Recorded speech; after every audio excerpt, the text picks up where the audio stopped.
comienza el año electoral, ¿no? Cuando empiezan las campañas, cuando quieren de alguna manera ir ocupando lugares y bueno, y la pelea se hace cada vez más fuerte. Adelante, Gabriel, ¿cómo estás? Bienvenido. Hola Mariana, ¿cómo estás? Muy bien. ¿Cómo ves esta crisis del Frente de Todos? ¿Por qué se genera tan fuertemente entre Guado de Bueno, Pedro, Tolosa Paz, Alberto Fernández? bueno, por un lado es natural que las coaliciones tengan crisis en el sentido de que hay muchos frentes y muchos dirigentes que están allí adentro porque los hogares en la convivencia quedaron muy grandes. Esto le pasa a Juntos por el Cambio también en algún sentido. Pero bueno, el gobierno es quien conduce los destinos del país, por lo tanto suena más fuerte. Entonces uno tiene una situación en la que Massa, dijimos muchas veces, como ministro de Economía, jefe de gabinete en funciones, virtual, pero real, conduce el Frente de Todos, que está a cargo del gobierno, tiene tres cuestiones centrales. Uno, digamos, resultados para marcar, porque básicamente el destino político está atado a los resultados económicos y también, yo te diría, electoralmente a la decisión de Cristina, pero Massa tiene esa responsabilidad siendo el director ejecutivo. Y en este sentido, reducción de las cuestiones cambiarias, de que no se vaya lejos el tipo de cambio, que la inflación tienda a bajar y repose cuanto menos en los 3 o 3 y algo de dígitos, 3, algo, y por último, y muy importante, la reducción de la tensión política. Y por eso es noticia nuevamente los mensajes de Alberto con sus spots, el tema de Guado de Pedro, lo de Tolosa Paz, y no dejar de marcar las declaraciones últimas de Máximo. Rubén. Ahora, Gabriel, buen día. Rubén Rabanal. El panorama que vos planteás es un panorama casi idílico, porque muchas de estas muchas de estas consideraciones que vos hacés es posible que no se den. Por ejemplo, la inflación, por ejemplo, la paz adentro del Frente de Todos. ¿Qué chances tiene el gobierno entonces de decir, bueno, arrancamos el año con cierto nivel de estabilidad? ¿Qué podría hacer Alberto Fernández? ¿Sacarse una foto sonriéndose con Guaidó y decir esto no pasó? Bueno, la verdad que yo nunca dije eso. ¿O avanzar y ir directamente en una reconversión del gabinete? ¿Cuál es el escenario posible? Lo que pasa es que hay cuestiones que van dentro de lo imaginario y otras de lo simbólico y otras cuestiones que van dentro de lo real. Entonces hay pocas chances de lo que se pueda hacer a nivel discursivo o a nivel épico o a nivel de relato. Acá lo que se necesita son resultados. Y esos resultados son estos resultados difíciles de conseguir que te nombré de Sergio Massa. Claro. Entonces me parece que por un lado hay que pensar en ello. Y por otro también entender de que las elecciones en un año 2023 que se vota mucho en Argentina tienen que ver más con competencias que cualquier otro nivel de análisis. Son competencias, compiten dirigentes. Y esto, cuando vos lo contrastás y lo ponés en un Frente de Todos contra Juntos por el Cambio, te das cuenta de que hay una profunda autocrítica que debiera hacer la gente de Juntos por el Cambio, porque no logran capitalizar una diferencia de 50 a 22. Uno diría están más cerca del 30-30 y Milei 18. Entonces digo, ¿qué es lo que está pasando? Y Milei Bueno, va a quedar solo por un lado, digamos, porque lo que dice es que no va a aliarse a ninguno de los otros partidos políticos, ¿no? A Juntos por el Cambio ni a ningún otro.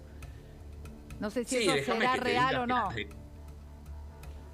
Sí, déjame que te diga que las declaraciones de los dirigentes son parcialmente relevantes, pero la verdad que después cuando hay una segunda vuelta, Milei no es el dueño de los votos. Entonces, eligen entre dos opciones electorales y ahí se verá. Y yo creo que están jugando demasiado finito, sobre todo desde la oposición, a una segunda vuelta, porque acá no parece haber un escenario de primera vuelta. Si vos me dijeses, ¿y cómo tendría que hacer la oposición para lograr ese lugar de privilegio siendo claramente la alternativa a un Frente de Todos? que algunos resultados o muchos resultados realmente no consiguió. Bueno, tener un plan de gobierno, dejar de confrontar públicamente, tratar de armar cierto esquema de trabajo de campaña en armonía. Sin embargo, parece ser, como se dice últimamente, que ya tienen asegurada la presidencia en segunda vuelta, entonces las disputas internas son enormes. Y yo creo que eso es un grave error. Subestiman al peronismo y eso, por lo pronto, ni siquiera se hace en una final del mundo. No sé, porque vos podés ir ganando 2-0 a los 79 minutos, pero cuando faltan 11, que es un 12% del partido, te pueden hacer 2. Y en la última, quizá hasta perdés la final del mundo. Entonces, yo creo que hay que tener más respeto y más cuidado cuando se enfrentan avesados púgiles en el ring. Sí, Gabriel, mi consulta es, mientras de alguna manera Guado de Pedro, Tolosa Paz, Alberto Fernández se discuten y confrontan por candidaturas hipotéticas con números en las encuestas que por lo menos no los alientan en intención de voto e imagen, quien avanza sigilosamente es Sergio Massa, justamente, con una cartera importante de la gestión. Mi pregunta es, ¿cómo lo ves a él? Y si ves que en las próximas semanas podría abrirse un frente de conflicto directo con Sergio Massa, siendo que pese a que todavía no blanquea su intención presidencial, es conocida de larga data y va de a poquito armando su estrategia de cara a abril particularmente, que sería cuando se definiría esta cuestión. Yo creo que Massa tiene el mérito de haber escogido un exacto posicionamiento político y electoral para este momento de su vida. Claramente lo logró, que es basarse en resultados y no en palabras. No dijo voy a bajar la inflación a, digamos, más allá de que lo planteó como objetivo una vez, pero no hace una épica o no la épica que uno tiene acostumbrado o que podría pensar que podría ser el Frente Renovador, para nada. Básicamente, cuando le preguntaron ahora si se veía candidato, dijo que no se veía candidato, que se veía algo más en referencia a cuestiones internacionales. Entonces me parece que Massa lo que está haciendo es, te lo digo futbolísticamente de nuevo, no se está comiendo el amague, no está, incluso en un año electoral, está manejando los tiempos, moviéndose como candidato, sabe que es la alternativa, porque es la alternativa, y sin embargo no se posiciona en esa lógica. ¿Por qué? Porque su gestión va a estar bien relacionada con estos 3 resultados que marcamos. Entonces, básicamente se corre de escena y eso es muy inteligente porque, digamos, donde ve barro, claramente, sí, no si uno se mete en una lucha de barro, seguro va a salir un poco sucio. Claro, y si estos resultados tampoco son los que él espera, ahí también va a salir un poco sucio, ¿no? Lo que pasa es que si los resultados no son lo que él espera, seguramente no tenga chances de ser presidente, quizá ni siquiera tenga chances de ser candidato. Por lo tanto, estos son supuestos como diciendo, bueno, Argentina la final del mundo la tendría que jugar de esta manera. Bueno, pero ¿qué pasa si no pasa los octavos, los cuartos y la semifinal? Bueno, no va a jugar la final del mundo. Entonces me parece que esto es necesario, son condiciones necesarias para llegar a ser el candidato y a partir de ahí construir una campaña que quizá con suerte lo lleve a ser competitivo. No estoy hablando de presidente todavía. Entonces digo, claro, uno dice, bueno, el candidato del Frente de Todos, fíjense, estamos realmente en un momento muy complicado en la interna del Frente de Todos entre Alberto, Cristina, Massa y todos los voceros que hay alrededor que hacen realmente mucho ruido.